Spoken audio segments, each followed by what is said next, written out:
Hai anak-anak semua, Bapak akan bercerita lagi. Cerita Bali, judulnya Icupa dan I Geranta. Anak-anak sekalian, dikisahkanlah ada dua orang bersaudara. Yang satu bernama Icupa dan adiknya bernama I Geranta. Anak-anak sekalian,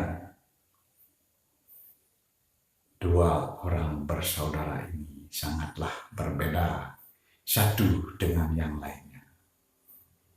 Yang satu, kakaknya Gerantang yang bernama Icupa, rupanya pun jelek, kumisnya lebat, perutnya besar, jenggotnya panjang seperti tak pernah dicukur.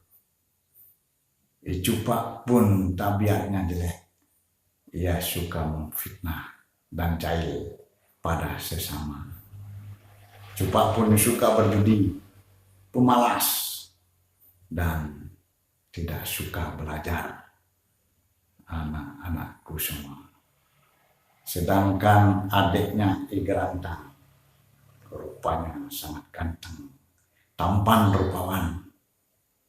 Anak-anak sekalian, badannya Gerantang langsing, tidak terlalu gemuk dan tidak terlalu kurus.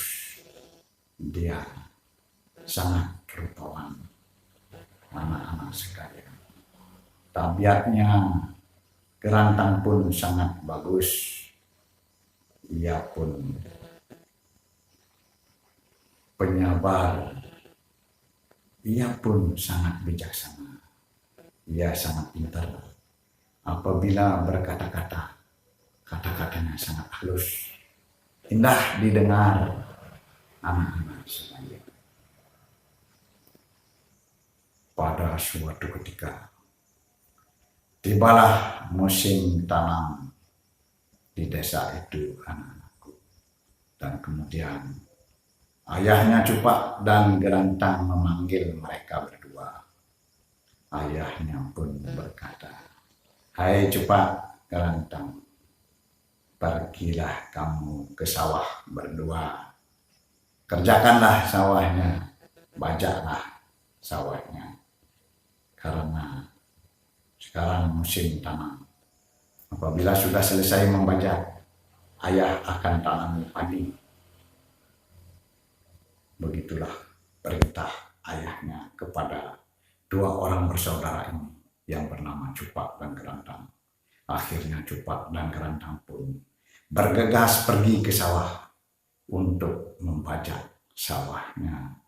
Anak-anak sekalian, setelah sampai di sawahnya, anak-anak sekalian, Icupa hanya duduk bersantai ria, berdiam diri, sedangkan adiknya I Gerantang mengerjakan, membajak sendiri sawahnya sampai selesai.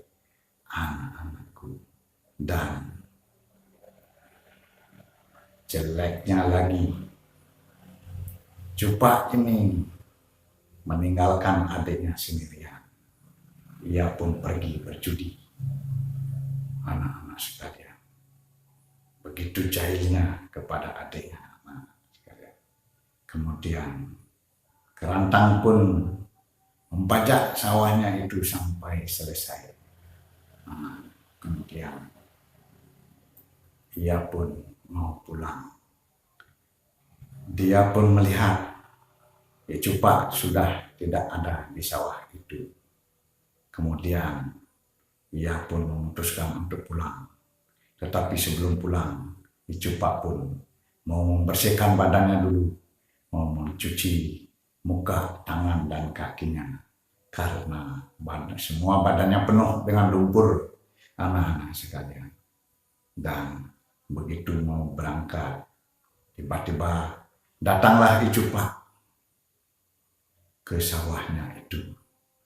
Dan Cupa pun berkata, "Adikku Gerantang, maafkanlah kakakmu ini. Ya dengan mudahnya minta maaf anak-anakku. Maafkanlah kakakmu ini, tadi kakak berjudi, kalah lagi. Tidak bisa membantu adik jadinya. Cupak pun berkata begitu. Kerantang pun dengan senyum menjawab, tidak pernah marah sama sekali kepada kakaknya. Anak-anak sekalian, Gerantang pun berkata, tidak apa-apa beli, tidak apa-apa kakak. Kakak, Gerantang pun lagi berkata, kakak silakanlah, ini sudah tengah hari. Kakak pulang duluan, saya mau membersihkan badan saya ini. Nanti baru saya menyusul pulang. Itulah kata-katanya yang halus dari Gerantang, anak-anak sekalian. Kemudian Cupak pun dengan senang hati pulang ke rumahnya. Di tengah perjalanan, Cupak pun melihat kubangan lumpur, anak-anak sekalian. Dan Cupak pun mandi di kubangan lumpur itu sampai badannya penuh dengan lumpur. Kemudian setelah itu barulah Cupak ini pulang. Sesampai di rumahnya, ayahnya pun melihat Cupak, badannya kotor penuh dengan lumpur. Dan berkatalah ayahnya, hai Cupak, kenapa badanmu kotor sekali, penuh dengan lumpur? Cupak pun menjawab, hai ayah, tadi aku sendiri yang mengerjakan sawahnya, aku membajak sawah sendiri. Sedangkan Gerantang berdiam diri dan meninggalkan aku berjudi. Begitulah kata-katanya si Cupak, kakaknya Gerantang, yang telah memfitnah adiknya, yang telah memutarbalikkan kata anak-anak sekalian. Dia telah memfitnah adiknya. Gerantang habis-habisan di depan ayahnya. Dan mendengar perkataan Cupak, ayahnya, dua bersaudara itu pun naik pitam, marah, anak-anakku. Dan Cupak pun pergi meninggalkan rumahnya. Sebentar lagi datanglah di Gerantang ke rumahnya anak-anak. Ayahnya yang percaya begitu saja terhadap perkataannya Cupak. Sebenarnya Cupak memfitnah adiknya anak. Marah luar biasa, dan begitu Gerantang datang, ayahnya ini pun langsung memukul Gerantang dan mengusir Gerantang. Mengusir Gerantang dari rumahnya anak-anakku. Dan Gerantang pun berkata, ayah, ada apa gerangan? Aku tidak bersalah, ayahku. Tetapi kalau ayah sudah memukul aku dan mengusir aku, berarti ayah sudah tidak mencintai aku lagi. Sudah tidak mengasihi aku lagi. Oke, tidak apa-apa, ayah. Aku pun akan pergi. Dia begitu berkata dengan tidak ada kemarahan di dalam hatinya anak-anakku kepada ayahnya. Dan dia pun, Gerantang pun pergi meninggalkan rumahnya. Sebentar kemudian Cupak pun datang ke rumah orang tuanya. Dan Cupak pun bertanya kepada ayahnya, hai ayah, apakah Gerantang sudah pulang dari sawah? Ayahnya pun menjawab, hai Cupak, karena engkau sendiri saja yang bekerja, jadi Gerantang sangat pemalas. Buat apa memelihara, mengasuh anak pemalas? Ayah sudah usir dia dari rumah. Itulah jawaban ayahnya kepada Cupak. Kemudian anak-anak sekalian, Cupak pun berkata, hai ayah, sebenarnya aku telah berbohong kepada ayah. Akulah yang sebenarnya bersalah. Bukan Gerantang. Sebenarnya gerantanglah mengerjakan semuanya, membajak sawah, sedangkan aku duduk bersantai ria. Dan aku meninggalkan gerantang sendiri, aku berjudi. Dia dengan gendang anak-anak. Memang betul-betul Cupa ini seorang yang gendang dan pemalas anak-anak. Jadi begitulah. Begitu ayahnya mendengar perkataan Cupa, seketika itu ayahnya ini seperti menyesal anak-anakku dan menyuruhlah Cupa untuk menyusul adiknya Gerantang untuk membawa balik adiknya Gerantang. Kemudian dibekalilah sebungkus nasi lengkap dengan lauk pauknya anak-anak sekalian. Kemudian Cupa pun pergi menyusul adiknya Gerantang. Kemudian di suatu tempat di dekat hutan, diketemukanlah adiknya yang lagi berjalan linglung karena sudah tidak makan, tenaganya sudah lemas, anak-anak sekalian. Kemudian Cupa pun berkata, "Hai adik Gerantang, berhenti adik Gerantang, berhenti. Ini Cupa, kakakmu ini. Adik Gerantang, aku minta maaf kepadamu." Dengan gampangnya minta maaf anak-anakku, orang yang suka memfitnah orang lain. Cupa pun berkata minta maaf kepada adiknya Gerantang. "Akulah yang sudah memfitnah engkau. Aku membalikkan fakta bahwa engkau berdiam diri. Akulah yang rajin. Aku yang telah memfitnah dan berkata bohong kepada ayah sehingga engkau diusir Gerantang. Aku minta maaf padamu. Aku sudah memfitnah engkau, adikku." Dia pun berkata begitu. Gerantang pun menjawab, "Anak-anakku," dengan penuh senyuman. Tidak ada marah sama sekali kepada kakaknya dan ayahnya. Gerantang pun berkata, "Hai kakak, tidak apa-apa. Ini mungkin sudah nasibku kakak. Tidak apa-apa. Aku sudah tidak disayangi oleh orang tuaku. Dan aku sekarang mencari pengalaman. Aku akan berkelana." Dia bilang, si Gerantang. Kemudian Cupa pun lagi berkata, "Hai kakak, hai adik Gerantang, janganlah berkata begitu.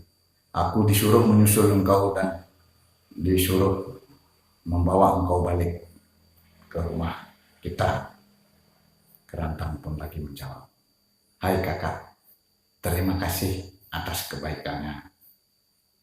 Karena ini mungkin sudah titah yang kuasa aku diusir. Aku akan menjalani hukuman ini dengan berkelana." Akhirnya Gerantang pun mau meneruskan perjalanannya, anak-anakku. Kemudian Cupa pun berkata lagi, "Hai adik, kalau begitu kemauanmu, kakak pun tidak bisa berkata apa-apa. Ini ada sebungkus nasi yang dibekali oleh ibu kita. Mari kita beristirahat dulu dan kita makan bersama-sama, anak-anakku." Dan akhirnya kedua saudara itu pun beristirahat, duduk, dan Cupa berkata lagi, "Anak-anakku, hai adikku Gerantang, kita makan tidak ada air. Silahkan Gerantang mencari air lah dulu adikku, nanti baru kita makan." Adiknya yang belum makan sama sekali, anak-anakku, lagi disuruh mencari air. Dan akhirnya Gerantang pun mengangguk, anak-anakku. Gerantang tidak pernah marah. Dia pun pergi mencari air untuk diminum. Suatu saat setelah Gerantang pergi, anak-anakku, Cupa memakan bungkusan nasi itu sendiri, anak-anakku. dan setengahnya lagi diserak-serakkan bagaikan dicakar-cakar ayam dan dipatuk-patuk ayam. Anak-anakku, dia sengaja menyerak-nyerakkan nasi itu sehingga ia bisa mengakali adiknya Gerantang. Anak-anak sekalian, begitulah tipu dayanya si Cupak ini, begitu jahilnya kepada adiknya, anak-anakku. Dan setelah makan, setelah diserak-serakkan nasi bungkusnya itu, Cupak ini pun tertidur, anak-anak sekalian. Kemudian sebentar lagi datanglah Gerantang dengan membawa air, anak-anak sekalian, untuk bisa diminum sehabis makan. Setelah sampai di tempat itu, Cupak pun terbangun. Ia pun pura-pura dan berkata kepada adiknya, "Adikku Gerantang, engkau sangat lama mencari air untuk diminum, sehingga aku ketiduran dan aku biarkan nasi bungkus itu. Dan setelah aku bangun, sudah aku lihat nasi bungkus itu berserakan. Mungkin sudah dicabik-cabik, sudah dipatuk-patuk, sudah dicakar-cakar oleh ayam, dan aku tidak tahu." Begitulah akalnya dari si Cupak ini, anak-anak sekalian, yang suka jahil kepada adiknya sendiri.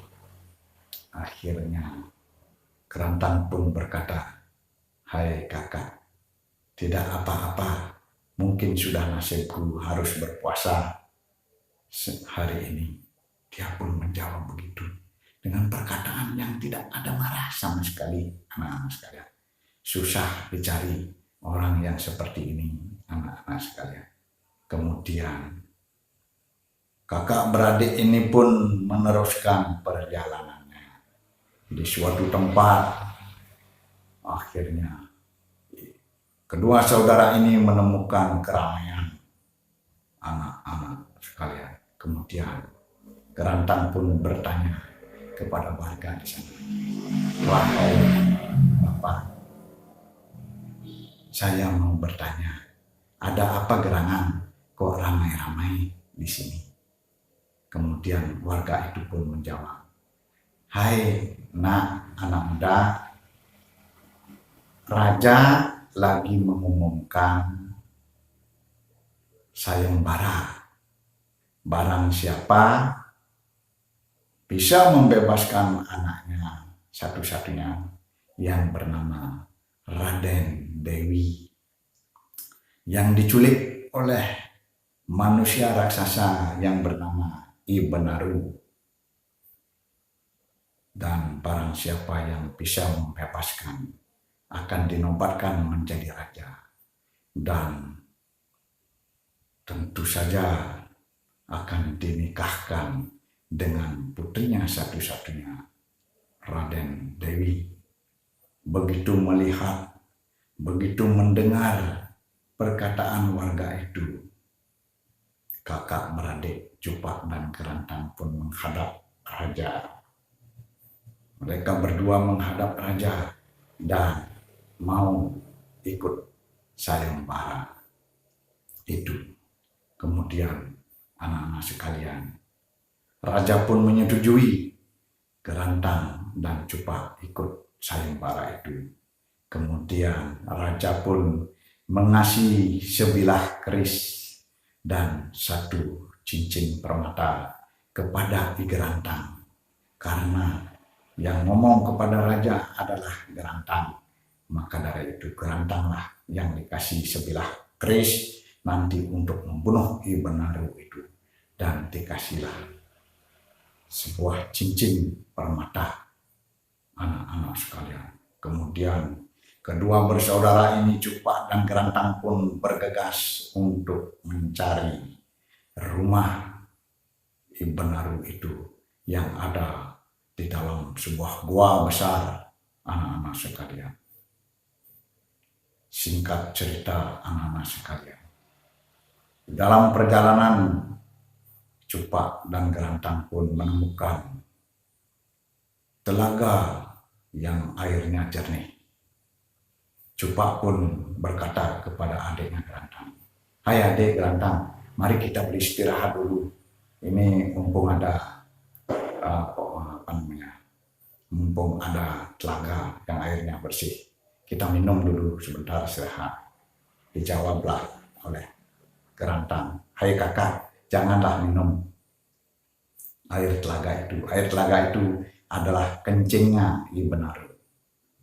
Baru digitukan oleh adiknya Gerantang, Cupak pun terhentak dan hatinya menjadi semakin cemas dan hatinya menjadi semakin takut, anak-anak sekalian. Dan kemudian kedua bersaudara ini terus melanjutkan perjalanannya. Di suatu tempat lagi Cupak dan Gerantang ini menemukan suatu gundukan-gundukan tanah. Dan Cupak pun lagi bertanya, "Hai adik, apa ini gunduk-gundukan kayak gunung-gunung kecil ini?" Dan dijawablah sama kakaknya, sama adiknya Gerantang, "Hai kakak, inilah kotorannya si Benaru itu, manusia raksasa. Ya, kotorannya sangat besar seperti gunung-gunung yang seperti kakak lihat ini." Semakin hatinya Cupak, kakaknya Gerantang ini, hatinya semakin khawatir dan semakin takut, anak-anak sekalian. Akhirnya sesampai di gua tempat tinggal Benaru manusia raksasa, akhirnya tiba saatnya Gerantang masuk ke dalam gua, memerangi dan membebaskan Raden Dewi dari cengkraman Benaru.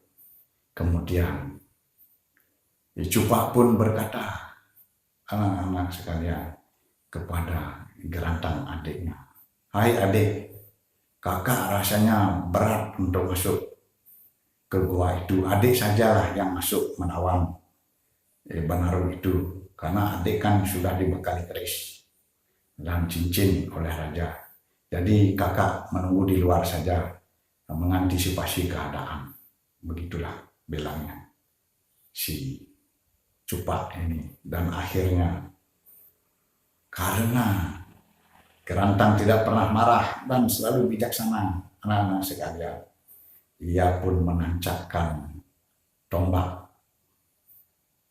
di sampingnya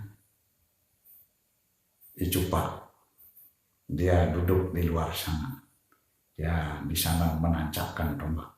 Dan Gerantang pun berkata, "Hai Beli, hai kakak Gerantang, ini tombak aku tancapkan di hadapan.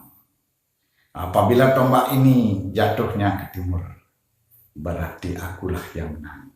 Apabila tombak ini jatuhnya ke barat, akulah yang mati, akulah yang kalah." Begitulah kata-katanya Gerantang. Kemudian Gerantang pun masuk dengan gagah berani menantang Benaru manusia raksasa. Kemudian di dalam gua itu Benaru pun berkata kepada Gerantang, "Hai makhluk kecil yang berani masuk, siapa engkau? Engkau sungguh berani. Engkau mencari mati ke sini. Lebih baik pulanglah. Nah, jangan ke sini. Kalau nanti aku akan makan engkau. Jangan cari mati. Silahkan. Pulanglah, pulanglah." Benaru pun berkata begitu. Kemudian dijawab oleh Gerantang dengan manis, dengan perkataannya yang halus.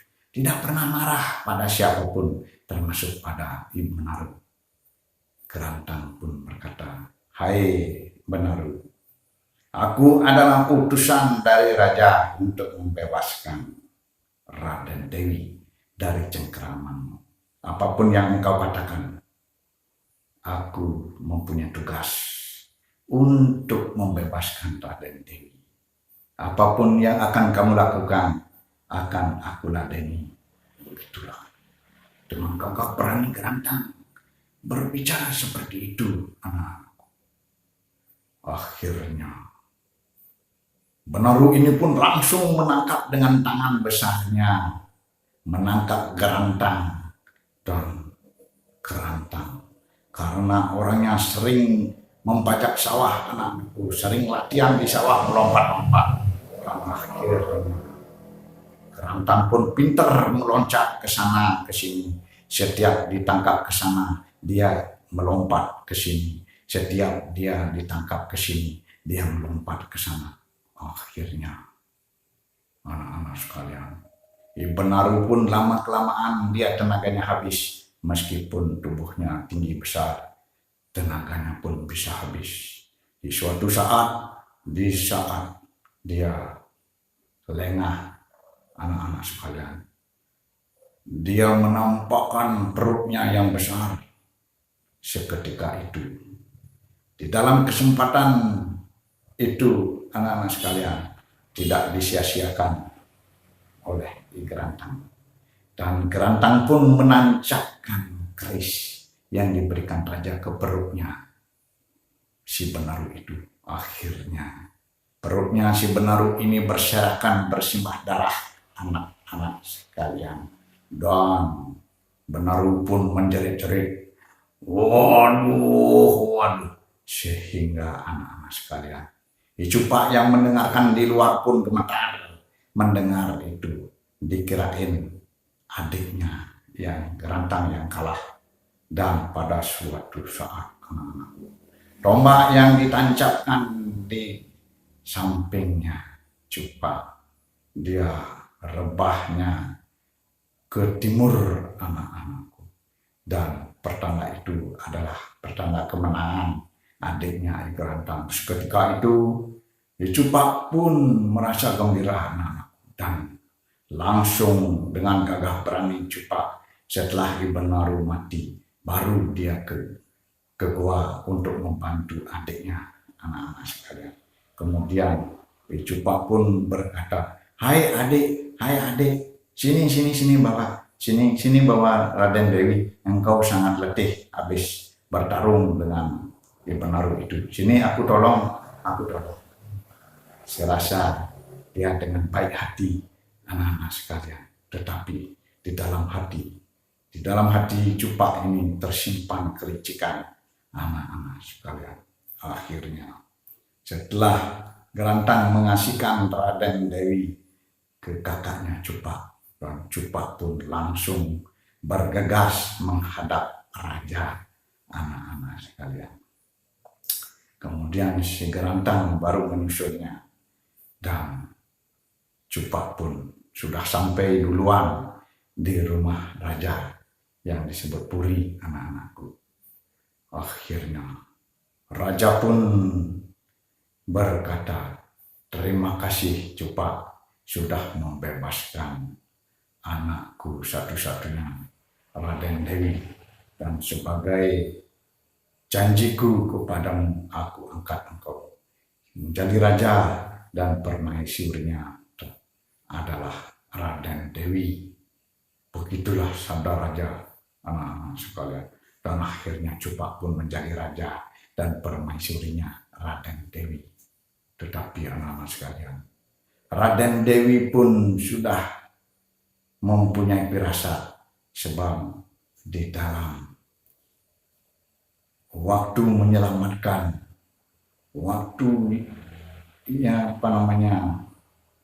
orang yang melawan Benaru, dia pun ingat bahwa rupanya sangat tampan, tidak seperti Cupak, anak-anak sekalian.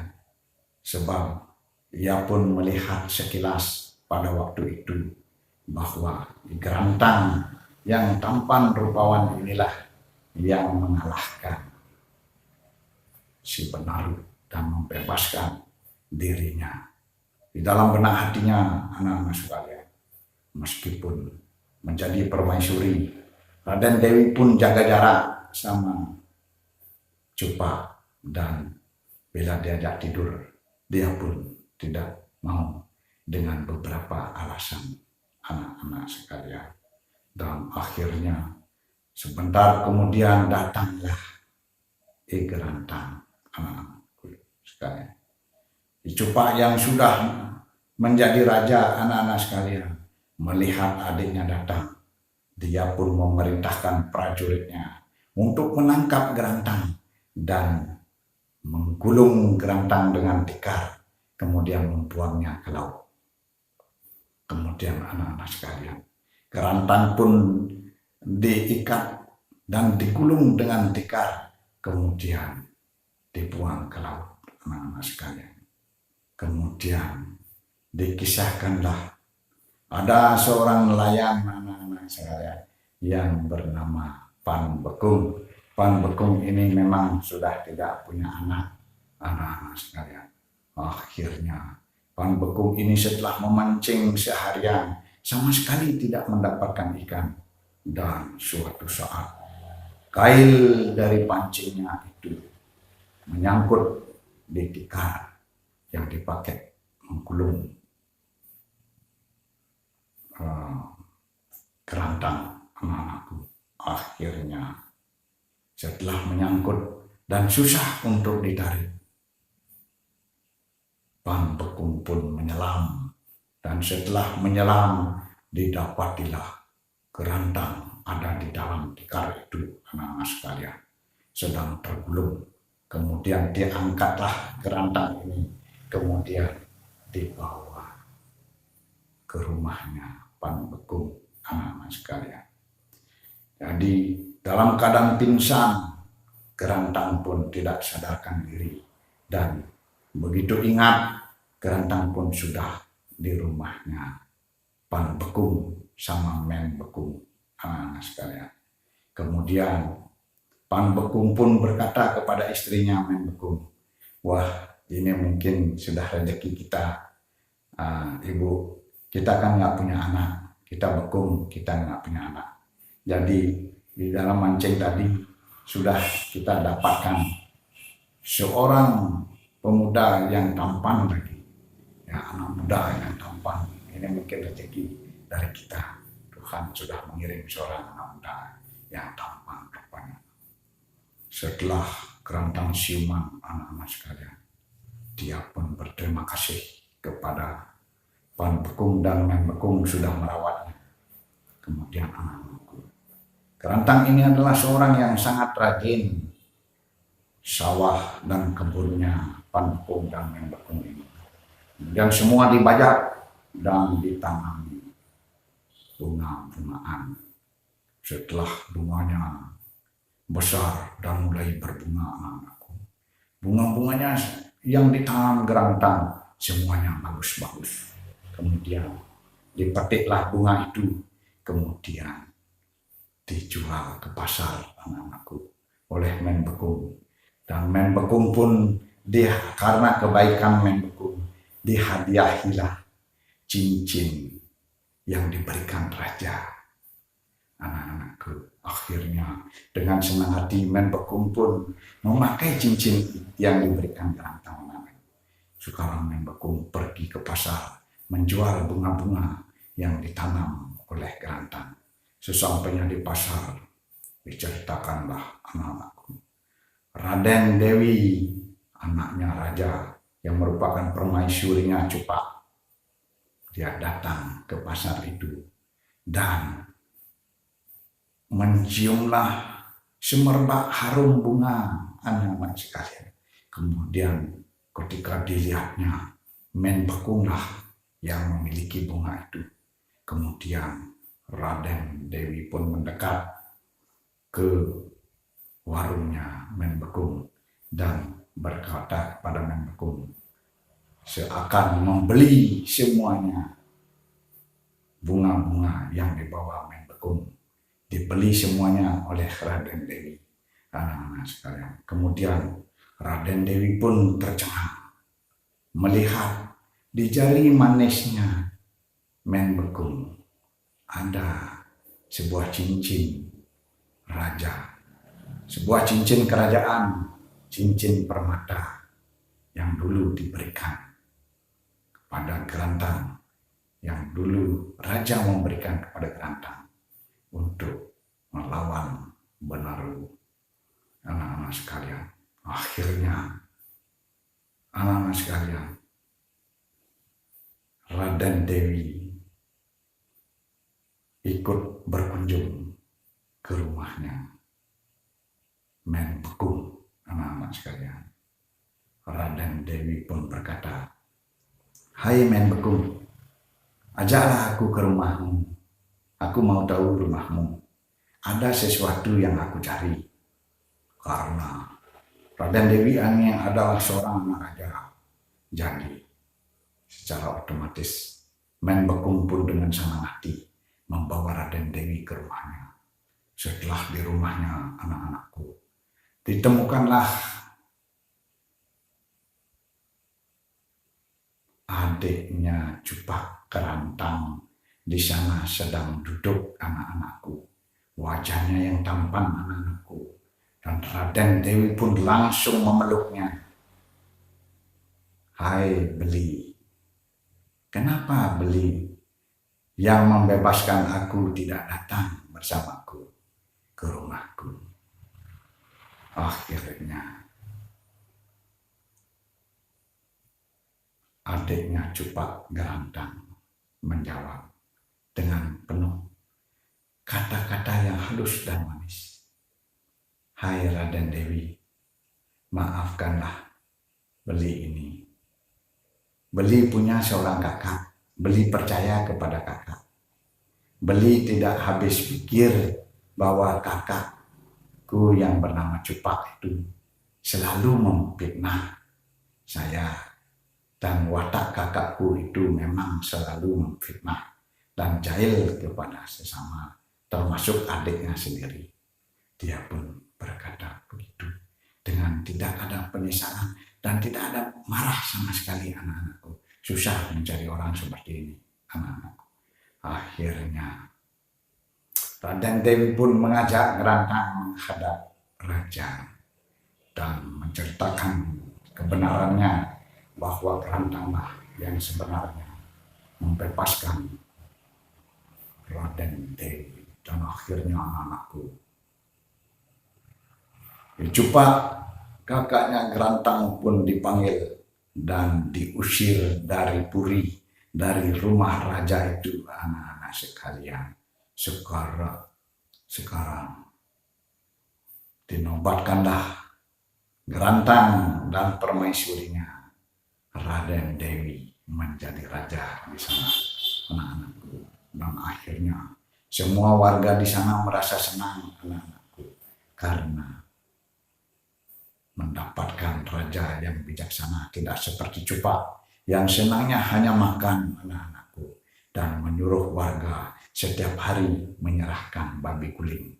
Dan bergembiralah akhirnya desa itu pun menjadi sejahtera, aman, dan tentram, anak-anakku. Terima kasih, anak-anakku. Besok-besok lagi.